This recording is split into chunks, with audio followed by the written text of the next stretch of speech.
저염식이 상당히 문제들을 많이 만들어내고 있습니다. 저염식을 하면 안 된다라고 얘기를 할 수 있는 건가요? 그렇게 나트륨이 부족하면 절대로 물은 근육까지 갈 수가 없고 마른 근육을 적실 수가 없다.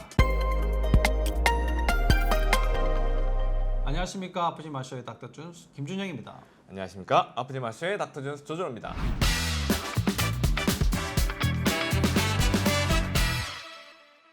상식처럼 네. 알려져 있는 내용들이 이렇게 걸러내지 않고 다 받아들였을 때 문제들이 생기는 것들이 몇몇 가지 있는데요.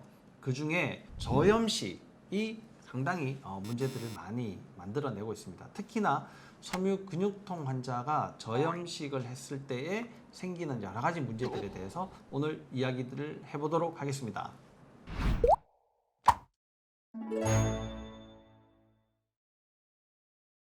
저염식 하면 다 좋은 걸로 알려져 있지 않습니까? 네네. 네, 다 싱겁게 먹어야지 된다라고 얘기들 하고 있는데 우리 병원에 오는 환자분들 대부분 검사를 해보면 기준치보다 조금 높기는 하지만 내 몸이 소금기가 좀 부족하고 네. 그 소금기가 부족해지면서 또 탈수랑 이어져 있고 네. 이런 문제들을 겪는 분들이 상당히 많이 네. 있거든요. 그런 분들에게 저희들이 저염식을 하지 말라라고 얘기를 하지 않습니까? 그럼 뭐 어떤 근거에서 이게 통증이 있거나 문제가 있으신 분들에게 저염식을 하면 안 된다라고 얘기를 할 수 있는 건가요? 네, 일단은 뭐 소금기는 물하고 직접적인 연관관계가 있죠. 그렇죠. 자, 저는 이렇게 설명을 드려요. 생삼겹살이 있습니다. 음. 생삼겹살은 가위로 잘라집니까? 안 잘라지죠. 굉장히 조직이 탄탄하고 네. 좋습니다. 음. 그런데 그게 바짝 마르거나 굽거나 유포가 되면 어떻게 됩니까? 음. 그냥 손으로도 쭉쭉 찢어집니다. 그렇죠. 만약에 우리 몸 자체도 탈수가 돼 있고 건조해져 있으면 손상을 당하기가 쉽습니다. 근데 우리 몸 자체가 한 부분만 건조해질 수 있습니까? 아니죠. 전체가 건조해진 상태고 그 중에서 가장 건조해지기 쉬운 근육 부분들, 이런 부분들에 문제가 생기면 통증이 심하게 올 것이고, 그리고 신경계통에도 문제가 생기면 이제 신경계 결함이 일어날 것이고, 장세포에 문제가 생기면 과민성 장증후군이 생길 수밖에 없는 겁니다.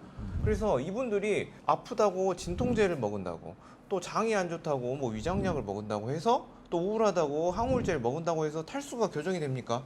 아니죠. 결국 탈수가 교정이 돼야 끝이 나는데, 탈수 교정에는 세 가지 부분을 봐야 됩니다. 첫 번째, 네. 마시느냐 안 마시느냐로부터 네네. 봐야 되겠죠. 물을 네. 그리고 이제 그 수분 섭취의 형태나 이런 것도 중요하겠죠.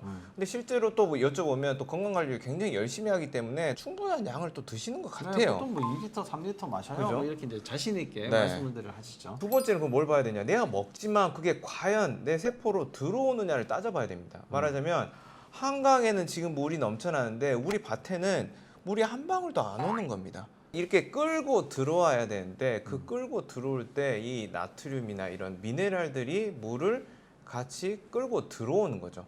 그러면 일단 저염식을 하게 되면 소금이 부족하겠죠. 네. 그럼 끌고 들어온 양도 부족할 겁니다. 더하기 소금이라는 그런 미네랄들은 음식에 들어있지 않습니까? 우리가 철광석에서 철을 뽑아내려면 어떻게 하죠? 아주 뜨거운 용광로에 이렇게 녹이지 않습니까? 그렇죠? 네. 그런 것처럼 음식물에서도 이런 미네랄들을 뽑아내려면 아주 음식물들을 강력하게 녹여서 죽처럼 만들 수 있는 위의 기능이 굉장히 중요하지 않습니까? 그렇죠. 위산이 있어요. 그렇죠. 근데 이제 섬유근통 환자들은 또 위가 또 별로 안 좋거든요. 장도 안 좋거든요. 그래서 쉽게 위장약이나 뭐 위산 억제제 이런 것들을 쉽게 그렇죠. 찾아 먹습니다. 네, 네. 그렇게 되니까 위산이 부족해져요. 그렇게 되면 음식물에서 소금기나 다른 포함해서 미네랄들을 추출해낼 수가 없죠. 그렇게 되니까 또 탈수에 빠지게 됩니다.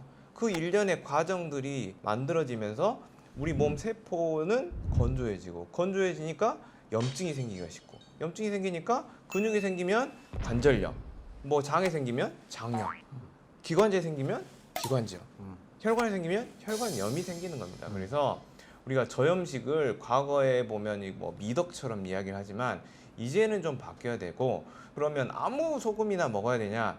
그런 건 아니죠. 미네랄화가 잘 될 수 있는 소금들을 잘 섭취하시는 게 굉장히 중요할 것 같습니다. 그렇죠. 이게 식용 소금이라고 네. 인정을 받으려면요. 네. 나트륨이 97% 이상이 되어야지 식용 소금으로 인정을 받을 수가 있습니다. 물을 마셨는데 속이 난 불편해. 네. 물만 마시면 속이 안 받아. 물을 안 받아. 네. 이런 분들이 있는데 그런 분들은 기본적으로 내 몸에 나트륨이 부족하구나라는 사실을 꼭 기억을 하셔야 됩니다. 그렇게 나트륨이 부족하면 절대로 물은 근육까지 갈 수가 없고 마른 근육을 적실 수가 없다라는 사실을 이해를 하셔야 여러분들이 섬유근통에서 벗어날 수 있는 첫 번째 단계로 접어드시는 네. 거예요. 이런 식단을 잘 유지를 하셔라 하면 엄청 짜서 못 먹겠다는 거예요. 네. 소금을 조금만 넣어도. 근데 그런 문제들이 왜 생기냐면 내 몸에서 필요한 것은 우선적으로 찾아서 땡기게 되어 있거든요. 우리 몸 자체가요. 우리는 동물적인 감각이 없기 때문에 그런 것들을 많이 잊어버렸는데 동물들을 보면은 자기가 필요한 것들을 찾아서 먹게 되거든요.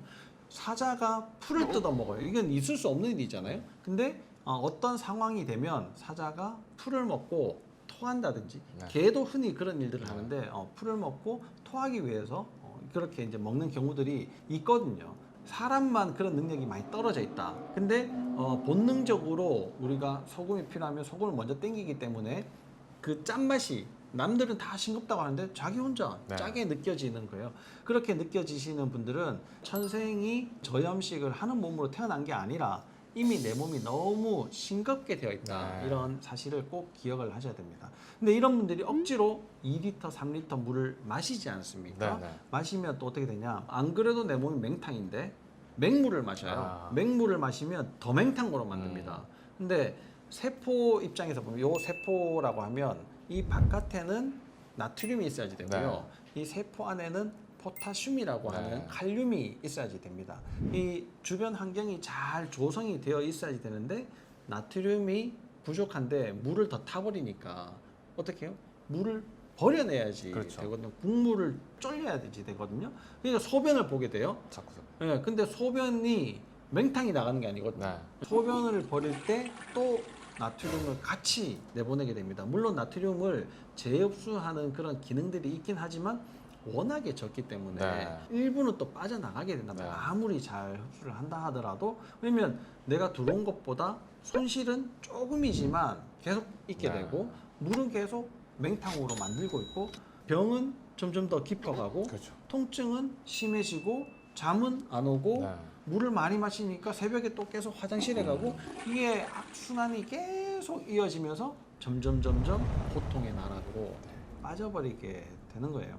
여러분들이 좋다고 하는 것을 다 찾아서 하는 게 물론 중요할 수 있는데 몇몇 가지 우리가 잘못되어 있는 상식 그리고 내 몸에 맞지 않는 방법들을 일반적으로 좋다고 해서 적용을 시키면 안 된다. 여러 가지 방법들 중에서도 저염식은 어떤 분들에게는 굉장히 조심하셔야 되는 식단이다. 이렇게 이해를 하시면 되겠습니다. 오늘 드린 말씀은 굉장히 우리가 알고 있는 상식과 벗어나 있는 이야기는 틀림이 없어요. 네. 그런데 내가 고등학생이 돼서 수능을 준비해야지 될 시기에 어떤 분들은 중학교 아니면 초등학교 덧셈 뺄셈부터 다시 공부를 해야 되는 분들이 분명히 있거든요. 내 몸이 그런 상황일 수 있다라는 사실을 잘 이해를 하셔야지 됩니다. 그런 것들을 조금 더 면밀하게 검사를 해보시고 측정을 하고 또 검토를 하고 분석을 해서 여러분들에게 딱 맞는 방법을 찾아보시기를 바랍니다. 오늘도 약간 좀 이상하다면 이상한 이야기를 말씀을 드렸는데 여러분들에게는 굉장히 병을 호전시킬 수 있는 핵심적인 방법을 알려드렸다고 생각을 합니다. 다음 시간에도 좀 더 알차고 좋은 내용으로 여러분들을 찾아뵙도록 하겠습니다.